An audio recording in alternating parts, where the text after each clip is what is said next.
I'm going to talk about three particular types of tricky maneuvers that are good to know.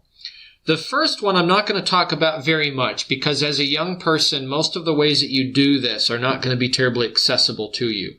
And it's called peeking, taking a peek, getting a peek of a card. So peeking a card is something that a magician would do in order to know the identity of a card that they otherwise shouldn't be able to see. So there's a lot of different ways to peek cards. Right now, just with the way I'm holding the deck in my hands, I know that the top card is the 6 of diamonds, and that's because I was able to peek it using what's called a bubble peek. These sleights are a little bit advanced for a young person and for someone with smaller hands and kind of cheap cards. So I just want to talk briefly about peeking.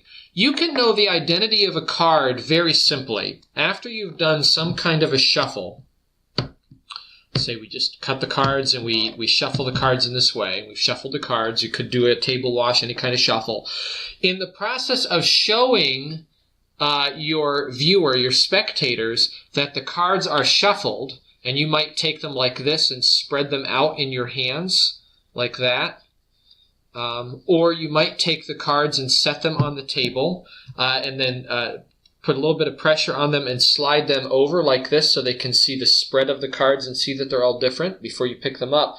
I now know what the top and the bottom cards are because I was looking at the deck. I was looking directly at it. So you can peek and just be observant on some pieces of information, the top and the bottom card, when you do this, and that can be useful to you as you do your trick, as you follow up with a trick. So you might even have the spectator shuffle the cards. They might shuffle like that. They might cut the cards like that. And you can just pay attention as you take the cards back and show that they shuffled the cards. And you can see that all of the cards are different. Just by doing that, I know what my top and bottom cards are. I know that I have a 3 of diamonds on the top because I took a look at it. Now, when peeking, it's probably better to rely more on the top card when you're showing the faces because as you show the faces, the eyes of the spectator will automatically pick up on that bottom card because they can see the whole card. I can hide the fact that I'm peeking the top card a little bit more by showing it to myself briefly and then closing up the spread again. Okay, and it's hidden. I only see the index of the card. So I've peeked the top card and now I know what it is and I can use that information to help myself in whatever next trick that I do. Okay, so peeking is number 1. The second thing I want to talk about, we'll talk about a little bit more in depth here, and that is forces, forcing cards. So in the next segment, we'll look at how to force a card that I want a spectator to choose and think that they are freely choosing, but actually I've made them choose it. Okay, so very quickly, forces. There are ways to force cards on a spectator and make them think that they have chosen them freely.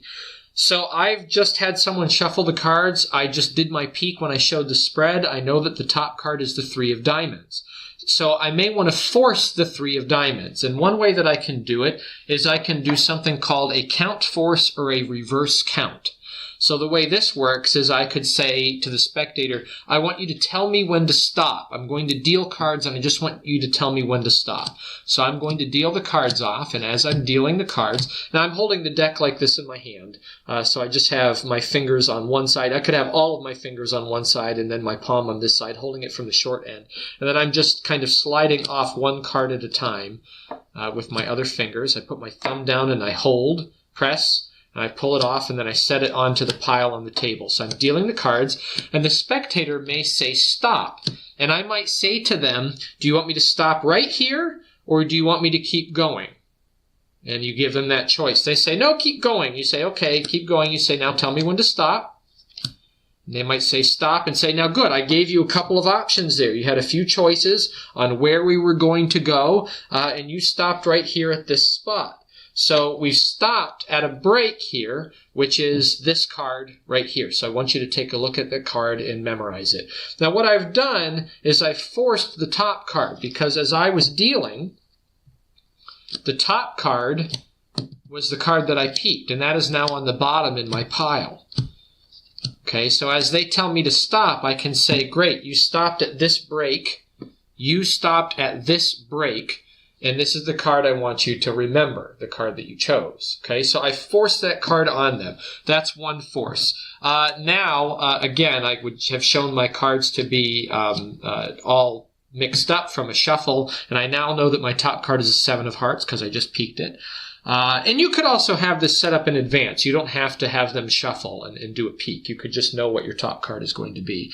Another kind of force is something called a crisscross force. This is an extremely powerful force, and actually advanced magicians depend on this quite a bit. You have the deck sitting there. I know my top card. I know that it's a 7 of hearts because I peeked it or I had it set up in advance. I would have them cut the deck, and I might say, I want you to cut the deck. You just reach on top, take about approximately half of the deck off, but cut the deck wherever you want, around half. And they would cut the deck, and they would set that on the table. And then I would say, I'm going to take the other pack, and I'm going to hold the break that you have made. Okay, so I'm going to set that on top. I'm going to set it off in this sort of fashion. Now, some people set it on top like this, so it's exactly crisscrossing, maybe like that or like this. It's a crisscross of the first pack that was cut off. That's why it's called the crisscross force. I like to do this. After they have cut the deck, I like to set it so that it's just a little bit off. So it's not exactly perpendicular, as we say, to the other pack, but just a little bit off like that. And then this is the place where you would go into what we call a recap, or recapitulation. Means that you review what has already happened. Kind of a big word there. So I'm going to review what has happened. The cards were shuffled, and then I had you cut anywhere that you wanted to, approximately in the middle there. And then we held the break where you cut. You selected this moment, this spot right here. And the break that you created, the card that you cut to, is the 7 of hearts. So I forced that on them because if you follow what happened there, they cut the top off. And then the break that I held is actually between the top card, the original top card, and the original bottom card. I can actually force the bottom card in this force too. That's the break that I've made, when really where they cut was to this card. This is the card that they cut to, and I don't know what that card is, okay?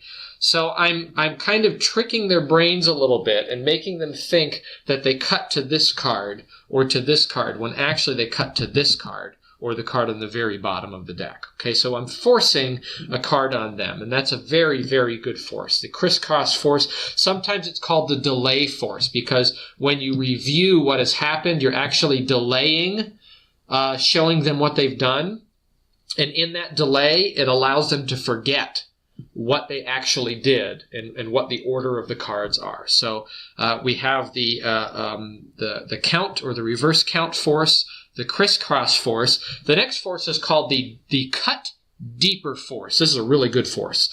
So again, I would know the top card after they had been shuffled. So I might have to peek it, or I'd have it set up in advance, and I know that it's the 6 of clubs is on the top. And I'm going to ask them to cut just a small packet off the top. So they would cut a small packet, and then I would tell them to please turn that over and face up, and then set it back on top of the deck. And then I'm going to tell them, I want you to cut deeper, somewhere maybe around in the middle. So they would cut somewhere in the middle, and then I would tell them I want them to turn that over and set that back on top of the deck.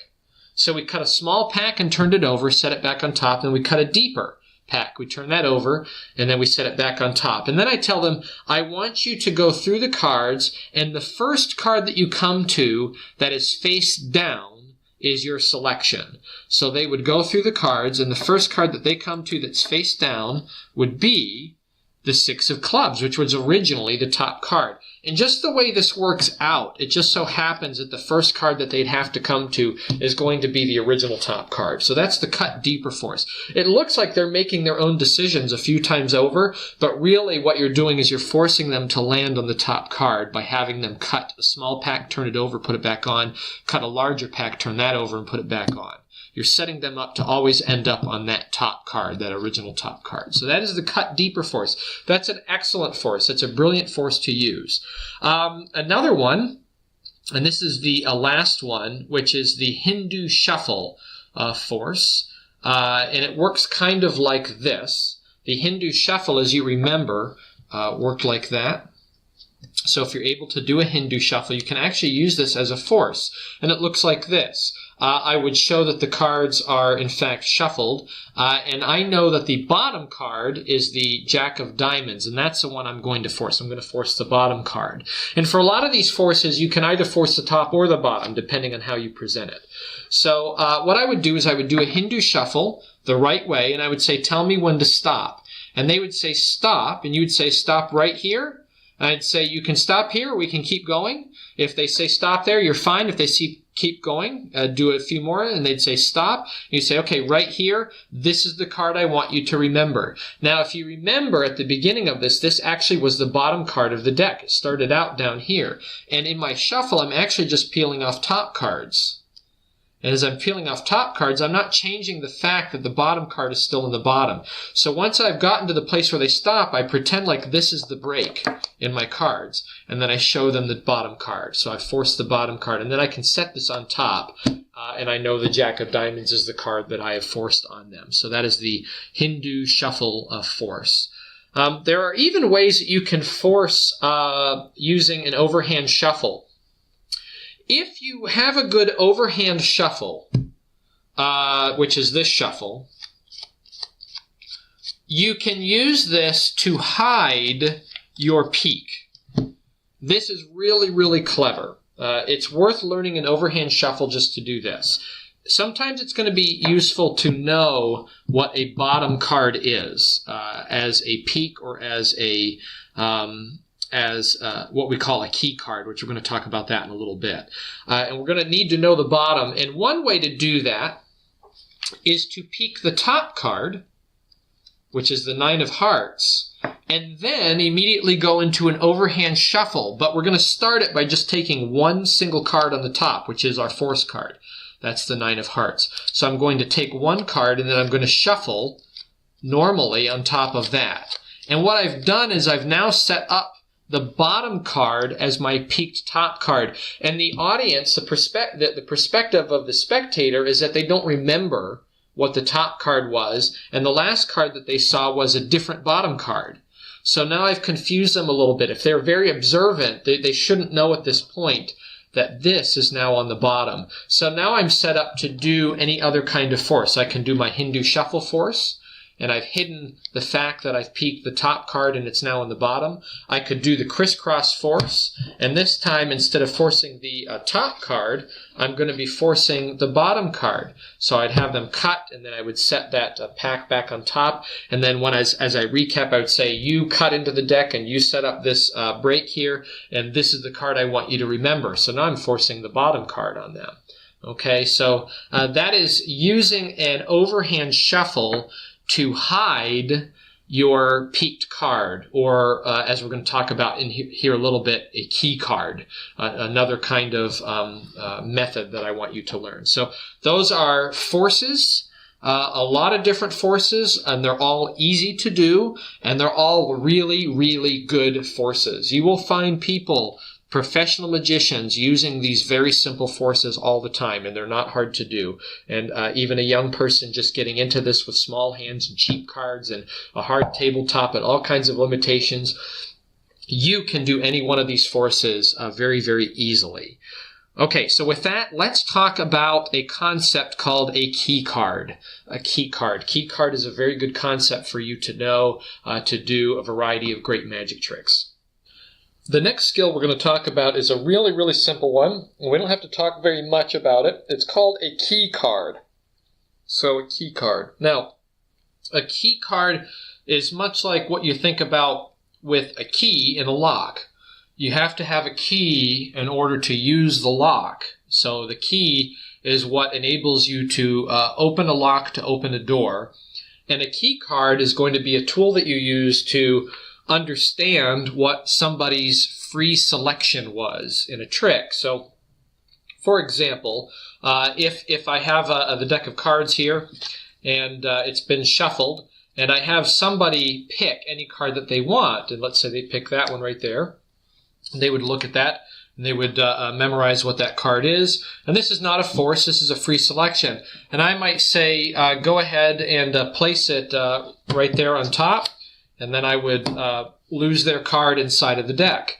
Now what I know is that my key card inside the deck is now going to be the card right above their selection, because my key card was the bottom card on the deck. I had peeked the bottom. I knew that the bottom was the 3 of clubs, and when I cut their card into the deck, I knew that my key card was going to be right next to their selection, which was the 6 of hearts. So again, right now I've observed that the bottom card is the 4 of clubs, and that would be my key card. So I have somebody select a card freely.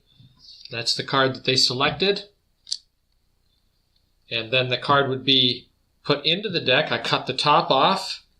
The card would be put into the deck on the top, and then I'm taking the bottom with my key card, the 4 of clubs, and I'm putting that on top of their free selection. So now, when I look through the deck, I find my 4 of clubs, and I see that's funny. It's the same card.